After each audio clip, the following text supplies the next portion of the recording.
AFR Talk. AFR Talk. This is Crane Durham's Nothing But Truth. Welcome back. Crane Durham's Nothing But Truth. We've been discussing a good deal about the response to the George Zimmerman verdict, and as you well know, I have done my best to explain why this is not about race, why it's not even about the stand your ground law, which would not have applied and did not apply to this case, and to expose people ginning up controversy and division from the race hustlers to the mainstream media doing that.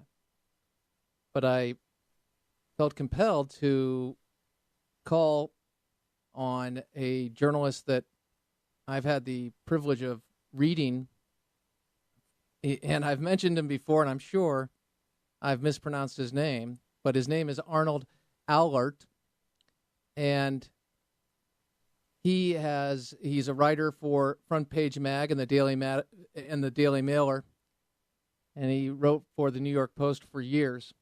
And his articles are rich with content and great examples. It's a show prep dream for talk show hosts, I will say that. And Mr. Ahlert? Yes. Thank you for coming on the program. You're welcome. I reached out to you because I read your article, Framing Trayvon, and I expressed what I just expressed in the sense of what I thought of the case.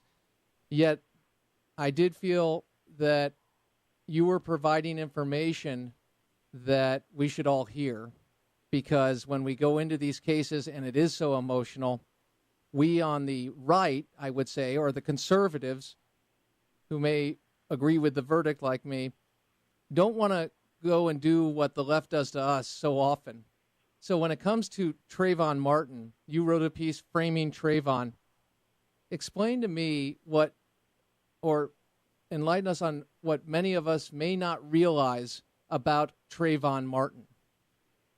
Well, at this point, it's hard to say. I mean, I think that probably the best thing to do would be to go see some of the less incendiary pictures that are now available online of Trayvon, and that would be the actual pictures of Trayvon, as opposed to a rapper known as The Game, JC and Terrell Taylor, or somebody on, or actually another man or boy also named Trayvon, who was a different Trayvon from, I believe, Georgia.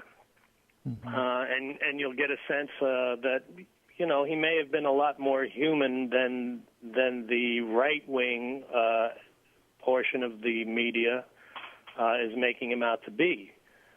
Now, again, there are incriminating things about Trayvon that are out there. Obviously, some of the pictures that show from his phone that were not admissible as evidence in court certainly paint a different picture, and a lot of people castigated me for not including the story written in another article saying that the Miami Police Department had purposefully squashed files about juvenile problems in order to make themselves look good. But I pointed out to many people that that was a general criticism of the Miami Police Department as opposed to Trayvon himself.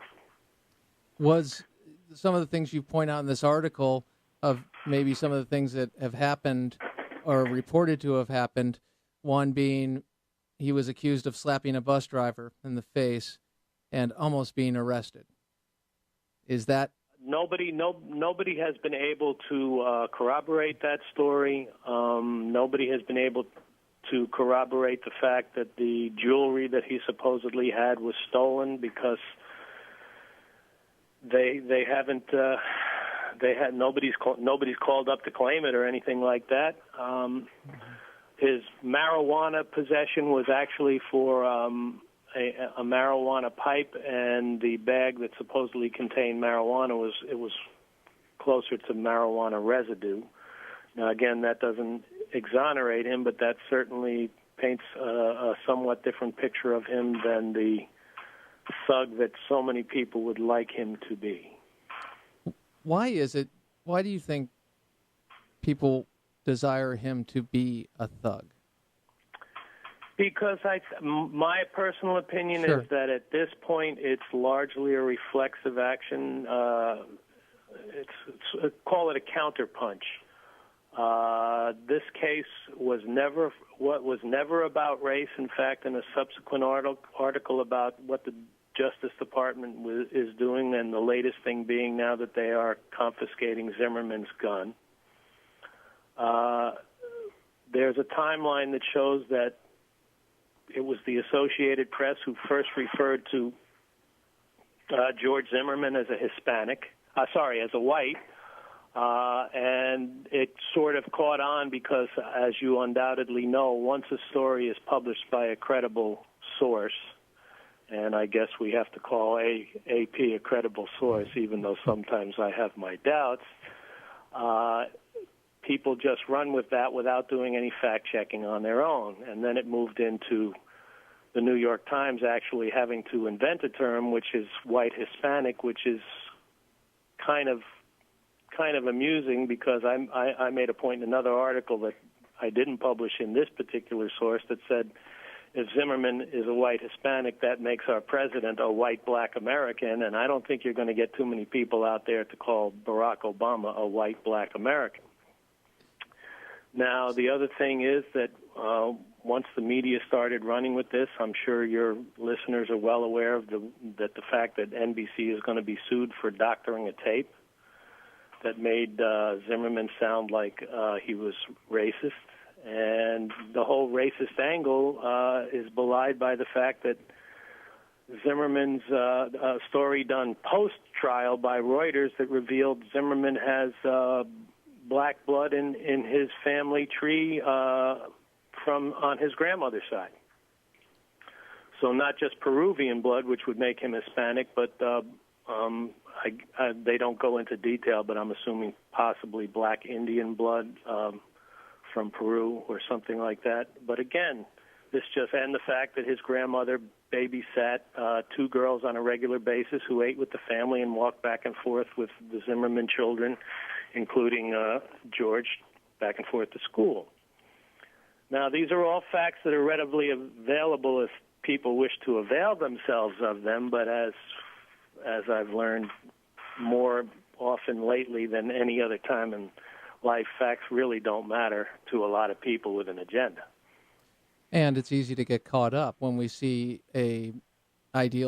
what many have seen as an idealized view of showing pictures of Trayvon as a child younger than 17, say 5 years previous, or that way there's an idea to say, okay, well, as a reaction to that, to go, well, these other photos, look at it, he looks like a thug, and to go. And it's wrong to do that, by the way. I know it is. Right. So but it's easy to get caught into, and that's why I thought your work was so important, because you tell a story about a football coach, his football coach, and I think I would just ask you to tell me about his football coach and what Trayvon said, the reason for him, Trayvon was quitting the football team.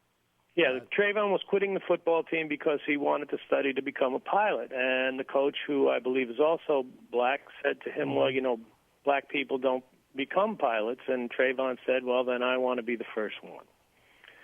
So assuming that story is true, and I have no reason to doubt it, that, again, paints a different picture of the kid. One far removed from the media frenzy, and I by far and away blame the media for the lion's share of this, especially if you include the fact that Al Sharpton inexplicably, to me, remains a member of the media in good standing. Yeah. So you have to take everything they say with a grain of salt, and unfortunately, when you then take that and filter it through the people who don't bother to read the details even when they're out there, it gets even worse. It does, and we can all use this as a cautionary note. At least I'll speak for myself. Well, I think the one thing that people have to realize is that you do not have to demonize Trayvon Martin in order to reach a not guilty verdict for George Zimmerman. And absolutely. I think that so many people are invested in one way, one side or the other, that it's almost impossible for people to countenance that concept. And we've done our best to focus on the evidence and do that, but if there's any portion of what I've said or done in the sense of presenting this that would fall where it's not backed up or something on those lines, I'm well at peace with saying, okay, hey, I need to watch it a little more. And I only wish more people would have that attitude. And I certainly appreciate your work in doing that, because you're right. We do not need to demonize. And I'm not speaking to anybody else in the sense of accusing. I'm saying we don't need to demonize somebody. All we need is the truth. And you do a great job, Mr. Ahlert. Go ahead. Thank you. And furthermore, people have to realize that a not guilty verdict is just that. It's not guilty. It doesn't say innocent. It just says not guilty or proven beyond a reasonable doubt. And that's something else people forget. I got you. Well, it's been a pleasure, and thank you, and please keep up the great work. Okay. Take care. Thank you very much. Bye. Thank you, sir. Arnold Ahlert. And he is, if you have an opportunity to read his work, please take it, because he is fantastic.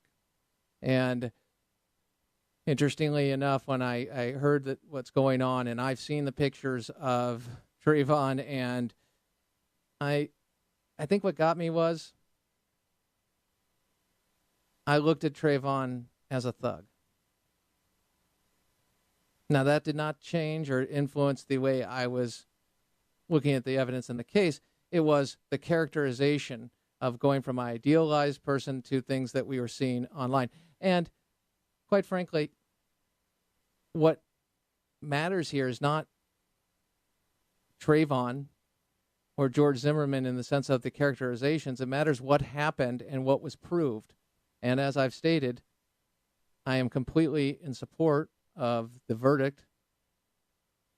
And I would take a step further to say that when the evidence shows that you're getting your head pounded back, I certainly understand one's desire for self-defense.